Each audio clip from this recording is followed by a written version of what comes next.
we begin with the news that Israel's Security Cabinet has agreed to a 60-day ceasefire with Hezbollah in Lebanon. Prime Minister Benjamin Netanyahu says he will present the truce plan to the full cabinet for final approval.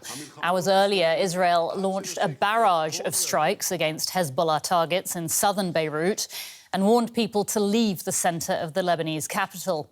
The Iran-backed militant group has been launching rockets into Israel in support of Hamas following the terror attacks on southern Israel last October.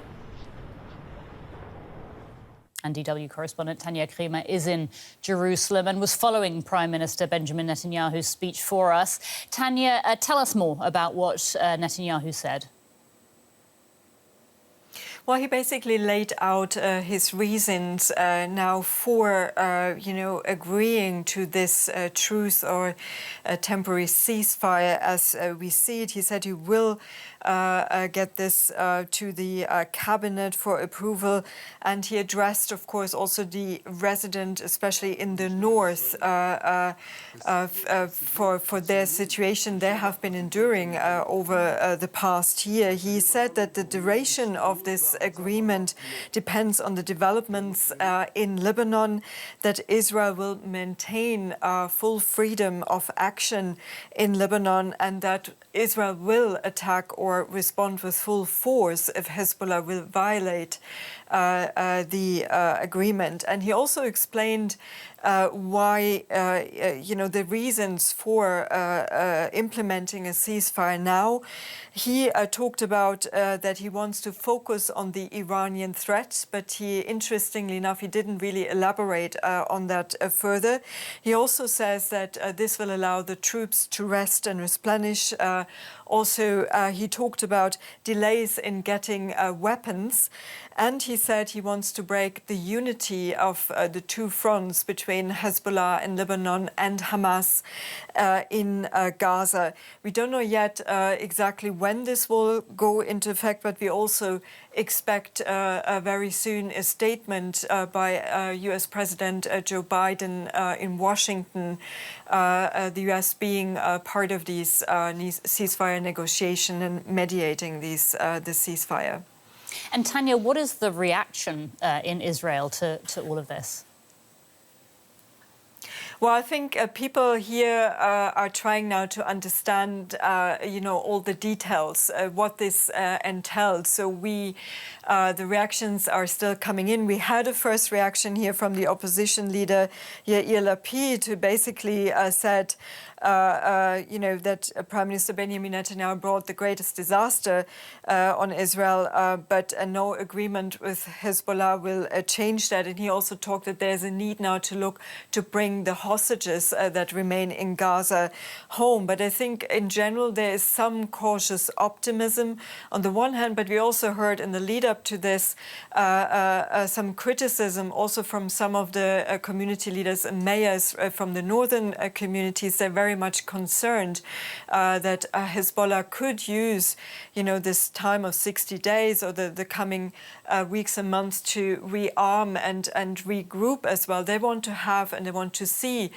more guarantees to ensure that this ceasefire will hold and Hezbollah will not come back to the border area. And this is also what we heard, of course, from residents. Over 60,000 people had left their home, were evacuated. They haven't been able to go home. We don't expect them to go home immediately, but I think they hope to get some, normality back, but they also want to see that it's actually safe enough to go back to their villages and towns in northern Israel. DW's Tanya Kremer reporting from Jerusalem. Tanya, thank you so much.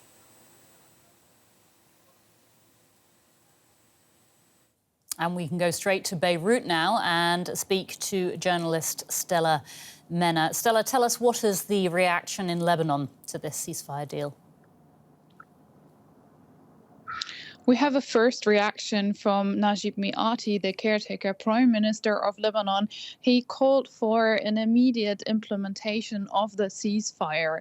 We also heard from Hezbollah MP Mahmoud Kamati. He's the deputy chairman of Hezbollah's political council, and he said that Hezbollah doubts that Netanyahu is really committed to this ceasefire, but we know from earlier statements from Hezbollah that the party is indeed open to really make the ceasefire agreement happening. We also heard from officials from Iran earlier this week that they leave the decision up to Hezbollah and the Lebanese government.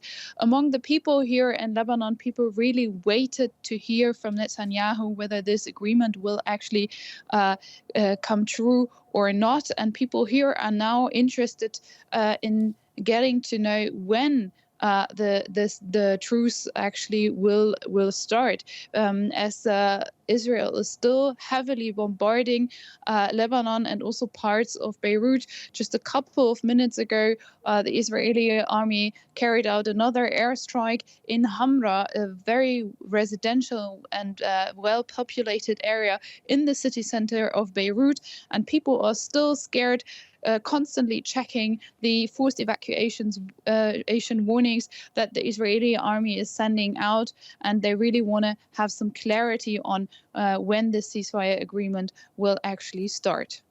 So what measures will be put in place on the Lebanese side of the border to ensure that this deal holds?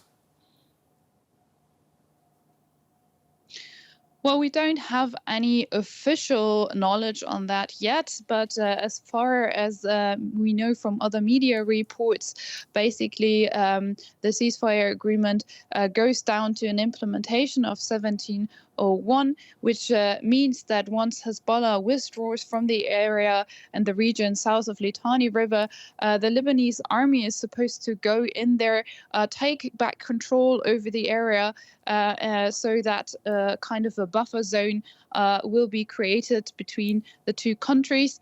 The Lebanese army is supposed to monitor the peace together with the UN peace troops, and this is new and hasn't been implemented after 2006 yet. The new addition is that a group of 5 states, including France, supposed to be part of an extra monitoring group that will take extra care whether this peace, whether both parties follow this ceasefire agreement or not. Stella, you talked about the anxiety that people are feeling about the situation. Can you tell us how things feel in Lebanon right now? I mean, how has the country been affected by this fighting between Hezbollah and Israel? Today, it has been massively affected. Today was really one of the worst days we have experienced ever since the war started more than a year ago. In the early afternoon, the Israeli army started to really increase its bombardment in all parts of the country, as well as in Beirut, the capital, and in many central parts of Beirut that have never been targeted before. So to the people here, it really seems like Israel really wanted to get the most out of the time before the ceasefire agreement starts in order to target more areas.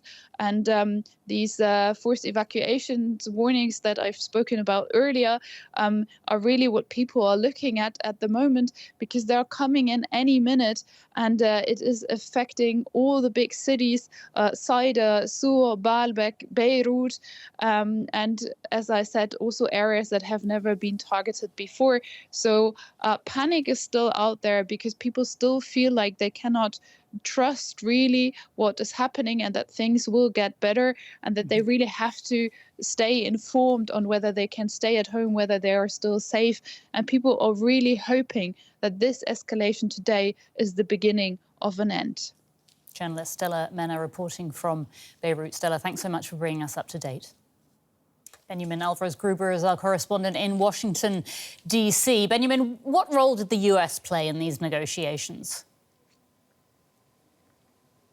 So there have been intensive diplomatic efforts for many months with the US, with France, with Israel and with Lebanon. And that's also what Secretary Blinken stressed earlier today at a solo G7 conference in Italy. Officials from the White House and the State Department have, of course, been very cautious over the last couple of days with details. But according to several administrations officials, they are, of course, in talks with all of this several players. And what we heard from the State Department is that Washington hopes to further discuss how this ceasefire deal in Lebanon could actually be used also for a potential ceasefire deal in Gaza, but of course declined to go into specifics how that would look like. And the US President Joe Biden is due to speak shortly. What do you think we'll be hearing from him?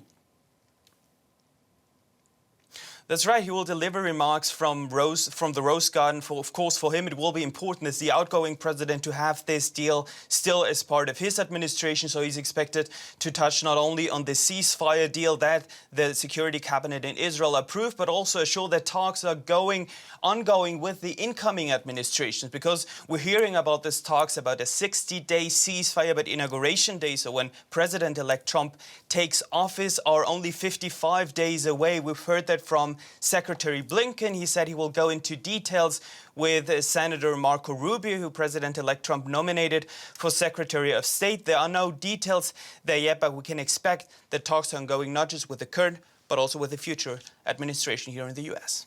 DW's Benjamin Alvarez-Gruber reporting from Washington. Benjamin, thank you so much.